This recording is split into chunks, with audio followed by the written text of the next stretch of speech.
இந்த மகா வீட்ட விட்டு ஒதுக்கி வச்சும் திருந்தாத ஜென்மம் அப்படின்னு தான் சொல்லணும். எப்படியாவது பணக்காரிய தன் பிள்ளைக்கு கட்டி வைக்கணும். அதுதாங்க அது சினேகாவா இருந்தாலும் சரி, சுவாதியா இருந்தாலும் சரி. ஆக மொத்தம் சிந்து அவங்க அப்பா, அம்மா சொத்துக்காரர் தான். இருந்தாலும் அவங்க 100,00,000 அப்படின்னா, அவங்க 1000,00,000 அப்படிங்கிற மாரி கணக்கு போடுது இந்த புள்ள. இப்ப இவங்க 2 பேரும் போயிடுறாங்களா, அங்க நல்லா ஜாலியா சுத்தி பார்த்து அங்க இங்கன்னு நல்லா என்ஜாய் பண்ணிட்டு இருக்குதுங்க. இந்த விஷயம் மகாவுக்கு தெரிஞ்சு போய் அக்கா கிட்ட போட்டு குடுத்து, "பாருக்கா அதுங்க 2 ஒண்ணு சேர்ந்து வாழுதுங்க. அவங்க ஒண்ணு சேர்ந்து கிடந்தா உனக்கென்ன? நீ தப்பு பண்ண இங்க கிடக்குற." அப்படின்னு அன்னபூர்ணி அவள விட்டு போறத விட்டுட்டு, இங்க தங்கச்சியும் சேர்த்து அதாவது சிவா அம்மாவையும் சேர்த்து கூட்டிட்டு அங்க போறாங்க. இவங்க நல்லா மழையில நனைஞ்சு ஆட்டம் போட்டு எவ்வளோ என்ஜாய் பண்ணணுமோ பண்ணிட்டு வராங்க. சிந்து சிவா ரொமான்ஸ் ஆரம்பம் அப்படிங்கிறது சூப்பரா இருக்குங்க. மிகையாகாது. நல்லாத்தான் போயிட்டு இருக்கு. இப்ப 2 பேருக்கும் அவருக்கு ஜுரம். மழையில நனைஞ்சது. இவங்க குளிர் காயுறாங்க. அப்படியே கைய உரசி உரசி இப்படி கன்னத்துல வைக்கிறாங்க. மெல்ல மெல்ல மெல்ல அப்படியே ரொம்ப ஒரு மாதிரி ஆகுறாரு. ரொம்ப ரொம்ப கூலா இருக்கே டாக்டரே ஒரு ஊசி போடலாமா? அப்படிங்கல எனக்கே ஊசி வேணாம் நீ விடு நீ பாடு அப்படிங்கிறாங்க. இல்ல டாக்டரே உனக்கு ஒரு மாதிரியா இருக்கு டாக்டரே. சிந்து விடு சிந்து அதெல்லாம் நான் பாத்துக்கிறேன் அப்படிங்கிறாரு. இல்ல டாக்டரே அப்படின்ட்டு என்ன பண்றாங்க, ஒரு ஊசி போடலாமா வா அப்படிங்கல. அட விடு சரியா போயிரும். நம்ம தூங்கி எந்திரிச்சா சரியா போயிரும் அப்படிங்கல. ஏசி குளிர கொஞ்சம் கம்மி பண்றாங்க. கம்மி பண்ணையில அத கைய வைக்கிறாரு நம்ம சிவா. ஏன் டாக்டரே கம்மியெல்லாம் பண்ணாத குளிராவே இருக்கட்டும் அப்படிங்கிறாரு. ஏன் எதுக்கு குளிரு?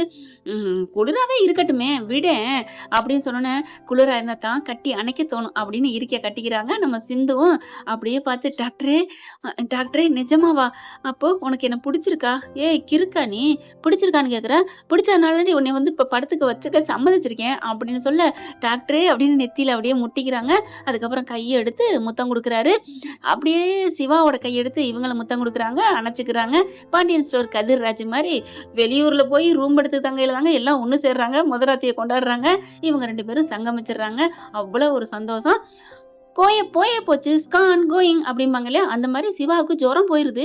அப்படி பாக்குறாங்க. டாக்டரே இங்க பாரு டாக்டரே ஜுரம் போயிருச்சு. ஜுரம் எங்க போச்சு? என்கிட்ட தான் அப்படிங்கல. எங்க எங்க அப்படின்னு கழுத்துல வச்சு கையை பார்க்க, போ டாக்டர் கூச்சமா இருக்கு அப்படின்னு சொல்ல, கையை கழுத்துல வச்ச உடனே கூச்சம் இருக்கா? அப்புறம் வேணாம் அப்படி. ஐயோ டாக்டரை விடு டாக்டர் அப்படிங்கல. என்ன சந்தோஷமா இருந்தியா அப்படிங்கல. டாக்டர் ரொம்ப தேங்க்ஸ் டாக்டர், என்ன நீ முழுசா ஏத்துக்கிட்டதுக்கு நான் என்னமோ பயந்துட்டு இருந்தேன். அடியே நான் உன்னை எப்போ ஏத்துக்கிட்டேன்டி அப்படிங்கிறாரு. இருக்கு டாக்டரே, இருந்தாலும் புருஷன் பொண்டாட்டி வாழ்க்கை வாழ்ந்தா தானே, தாம்பத்திய வாழ்க்கை வாழ்ந்தா தான் அவங்க உண்மையான புருஷன் பொண்டாட்டின்னு எல்லாம் சொல்ல கேள்விப்பட்டிருக்கேன் டாக்டர். நீ நானும் மனசார புருஷனா ஏத்துக்கிட்டாலும் பொண்டாட்டியா வாழ்ந்தாலும் நம்ம இப்ப நடந்துக்கிட்டேமே அதுதான் எனக்கு சந்தோஷம் டாக்டர். நமக்கு ஒரு குட்டி சிவா பிறந்தாலும் பிறக்கும்ல, அதெல்லாம் வேணாமா? ஏன் டாக்டரே குட்டி சிந்து பிறக்கட்டும் டாக்டரே அப்படிங்கல. ஆனா பொய் சொல்லாத சிந்துவா பிறக்கணும் டாக்டரே. நான் அது தெரியாம, அதுக்கு பேரு பொய் இல்ல டாக்டரே. அப்புறம் என்னமா ஃப்ராடு டாக்டரே. அடிப்பாவி, பொய்யை விட ஃப்ராடு எவ்வளவு கேவலம் தெரியுமா டாக்டரே? அது வந்து ஒரு வாட்டி தான் சொன்னேன், அப்புறமா நான் பண்ண மாட்டேன். இனிமே உயிரை கொடுத்து உனக்கா நான் இருப்பேன் டாக்டரே. வேணா உன் பிள்ளைகிட்ட சொல்லலாம், இந்த மாதிரி உங்க அம்மா இப்படிலாம் கல்யாணம் பண்ணா போராடி அப்படி சொல்லுவோமா? வேணாம் டாக்டரே. ஏன்? அப்புறம் என்ன அது வெறுத்துருமா? என்ன சிந்து சொல்ற?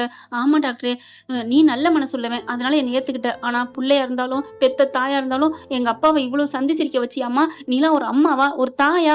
பேய் அப்படின்னு சொல்லிட்டு என்னை வெறுத்து ஒதுக்கிட்டா என்னால தாங்க முடியாது டாக்டரே. அப்படின்னா நான் சொல்ல மாட்டேன், வேற யாராவது சொல்லிடுவாங்களே. எங்க அம்மா இருக்கே அதே சொல்லுமே.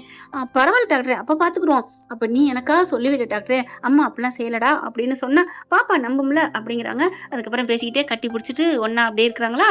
அடுத்து பார்த்தா இந்த ஆளு கூட்டிட்டு வந்துருது. கரெக்டா ரூம் கதவை திறந்துட்டு வருதுங்க. அடியே சிந்து அப்படின்னு சொல்லிட்டு செம்ம கோவத்தோட அடிக்கிறாங்க. சிவாவையும் பிடிச்சி அன்னபூர்ணி திட்டுது. ஏன்டா உனக்கு அறிவு இல்ல, வெக்கம் இல்ல, மானம் இல்ல, சூடு இல்ல, சொரணம் இல்ல? ஏன் பெரியம்மா எதுக்கு இப்படிலாம் பேசுறீங்க? கோர்ட்ல கேஸ் நடந்துட்டு இருக்கு. இவ கூட இப்படிலாம் பார்த்து நீ ஒன்னா கிடக்குற பார்த்தாங்கன்னா யார் என்னென்ன சொல்லுவாங்க, அசிங்கமா நினைப்பாங்க, அடுத்தவங்க என்ன நினைப்பாங்க அப்படின்னு. அப்பா இன்னைக்குதான் வாங்கின காசுக்கு நல்ல வேலை பார்த்துட்டாரு சிவா அப்படின்னு சொன்னாங்க. சும்மா நிறுத்துங்க பெரியம்மா அப்படிங்கல. அம்மா பாக்குறாரு. என்னம்மா உங்க வேலை தானே இது? டேய் என்னடா பெரியம்மா சொல்றதுக்கு பதில சொல்றா அப்படிங்கல. சொல்றேன் பெரியம்மா சொல்றேன். என்ன சொன்னீங்க? யாரும் பார்த்தா ஏதாவது என்ன ஆகும்னு நினைச்சீங்களா? ஏன் என்ன ஆகுது? அவ என் பொண்டாட்டி தானே, நான் அவ புருஷன் தானே. இன்னும் எந்த இதுவும் நடக்கலையே. கோர்ட்ல கேஸ் போயிட்டு இருக்கு, அவ்வளவுதான். ஒரு வருஷம் நடந்து முடிஞ்சதுக்கு அப்புறம் தானே, டைவர்ஸ் ஆனதுக்கு அப்புறம் தான் ஒன்னா படுத்தா தப்பா நினைப்பாங்க. இப்ப இன்னும் கோர்ட் முடியிற வரைக்கும் நாங்க ஒன்னா படுக்கிறது, ஒன்னா வாழ்றது, ஒன்னா எல்லாம் என்ன வேணாலும் பண்ணலாமா? யாரும் எங்களை கேட்கற ரைட்ஸ் இல்ல. நான் அவளோட தான் வாழ்வேன். இப்ப என்ன பண்ண போறீங்க அப்படிங்கல ஆடி போகுது அன்னபூரணி. டேய் நீயாடா அப்படி பேசுறது அப்படிங்கல. ஆமா, எத்தனை நாளைக்கு தான் பெரியம்மா நானும் வாய மூடிட்டு இருப்பேன். அன்னைக்கு அப்படித்தான் நான் சொன்னேன், இவ கழுத்துல தாலி கட்டல. நம்பினீங்களா? அன்னைக்கு எவ்வளவு பெரிய பாவத்தை பண்ணிருக்கீங்க, எவ்வளவு பெரிய தப்பு பண்ணிருக்கீங்க. இதுக்கு உங்களுக்கு என்ன தண்டனை கொடுக்கறது? நான் வளர்த்த பெரியம்மாச்சன்னு பேசாம இருக்கேன். எவ்வளவு பெரிய சிந்து பண்ணது பாதி தப்புனா, நீங்க பண்ணது முழு தப்பு பெரியம்மா, முழு தப்பு. என்னடா சொல்ற? அவ சொன்னதை நம்பினேன். நம்புனீங்க நம்பல, அது பிரச்சனை இல்ல. என்ன நம்பல, என் சிவா தாலி கட்டியிருக்க மாட்டான்டி அப்படின்னு ஒரு வார்த்தை கேட்டு தாலி கட்டாம வச்சிருந்தீங்கன்னா இன்னைக்கு நீங்க சாமிக்கு மேல நான் பண்ணிருப்பேன். ஆனா பிடிக்காம இப்ப பிடிச்சிருக்கு, அப்ப பிடிக்காதவளை கல்யாணம் பண்ணி என் தலையில கட்டி நான் சொல்லி கெஞ்சனேன், ஊராட்டம் கெஞ்சனேன், கோயிலு சாமி அந்த சின்ன பைய சிட்டு சுள்ளம் 50 பேர்ட்டையும் கெஞ்சனேன். எல்லாருமே எனக்கு சதியா பண்ணீங்களே. இந்த நீங்க எல்லாம் பாவீங்க தான், எல்லாருமே துரோகிங்க தான். என் முன்னாடி யாரும் கை நீட்டி பேசுற தகுதியே இல்ல, அதனால கிளம்பி போயிட்டே இருங்க அப்படிங்கிறாங்க. சரிடா, அன்னைக்கு பிடிக்காத கல்யாணம் பண்ணிட்டேன் தாண்டா உனக்கு இப்ப பரிகாரம் பண்றேன். யாரு சொன்னா? இப்ப பிடிக்காத கல்யாணம், இப்ப எனக்கு பிடிச்சு போச்சு கல்யாணம். இந்த கல்யாணம் எனக்கு ரொம்ப பிடிச்சிருக்கு, அதனால நீங்க பண்ண பாவத்துல இருந்து விமோசனம் ஆயிட்டீங்க, அதனால போயிட்டு இருங்க பெரியம்மா. என்னடா சொல்ற? பிடிச்சு போச்சா? ஆமா, உங்களுக்கு தெரியுமா, நீங்க வர்ற ஒரு 1/2 மணி நேரத்துக்கு முன்னாடி தான் நாங்க 2 பேரும் உடலாலையும் உள்ளத்தாலையும் ஒண்ணு சேர்ந்துட்டோம். சொல்ல போனா இன்னும் 10 மாசத்துல உங்களுக்கு பேரப்பிள்ளையே பறக்கும். கிளம்பி போயிட்டே இருங்க. மகா பாக்குது. ஐயோ, எல்லாம் முடிஞ்சு போச்சா? அக்கா இங்க பாருக்கா, இனி என்னடி வாடி கூறு கட்டவளே அப்படின்னு மகா ஒரு சாத்திட்டு, அதான் எல்லாம் முடிஞ்சு போச்சுட்டானே, என்னையவே பாவின்னுட்டேன், தாலி கட்டி வாழ்ந்ததோட மனசார வாழ்ந்துட்டேன், உடலால வாழ்ந்துட்டேன்ட்டேன், 10 மாசத்துல புள்ளையே தருவேன்ட்டான், வா இனிமே ஒண்ணும் பண்ண முடியாது அப்படின்னு கூட்டிட்டு போறாங்க. போனதுக்கு அப்புறம் சிவா என்ன பண்ணுது, சிந்து என்ன பண்றாங்க, அப்படியே கட்டிக்கிறாங்க. சிவா டாக்டரே டாக்டரே அப்படின்ட்டு. என்ன சிந்து? ஏன் இல்ல டாக்டரே, இவதான் வந்துட்டா, நான் என்ன பண்ணுவேன் பெரியம்மா அப்படின்னு நீங்க சொல்லி உங்க பெரியம்மா என்ன கழுத்தை பிடிச்சி வெளில தள்ளிடுவாங்களோன்னு பயந்துட்டேன் தெரியுமா? அப்படிலாம் நினைக்காத, நான் விட்டுருவேனா? நம்ம ஊரு ஏதோ நம்ம வீட்டுல இருக்கேன்னு நான் உன்னை கண்டுக்காம இருக்கலாம், ஆனா இங்க விடுவேனா அப்படிங்கல. டாக்டரே அப்ப விட மாட்டேன்னா அப்படிங்கிற. என்ன விட மாட்டேனே அப்படின்னா, நம்ம 2 பேரும் ஒண்ணு சேர்ந்ததுனால உன்னை விட்டு கொடுக்காம பேசுறேன்னு நினைக்கிறியா? அப்படிலாம் இல்ல டாக்டரே, இனிமே என்ன விட்டு கொடுக்க மாட்டில. இப்ப விடலடி, இங்க பாரு இருக்கதான் பிடிச்சிட்டு இருக்கேன் அப்படின்னு மறுபடியும் இருக்க பிடிச்சிக்கிறாங்க. அப்புறம் மேட்னி சொப்பலாமா அப்படின்னு சிவா சொல்ல, டாக்டரே அப்படின்னு இருக்கிய கட்டிக்கிறாங்க. ஆனா அன்னபூர்ணி செம்ம காண்டில் வீட்டுல வந்து கத்துன்னு கத்துது. போச்சு போச்சு எல்லாம் போச்சுன்ட்டு உடனே அவங்க அண்ணன் பொண்ணு வந்துட்டு தம்பி பொண்ணு வந்துட்டு, அத்தை அப்போ எனக்கு சிவா கிடைக்க மாட்டானா?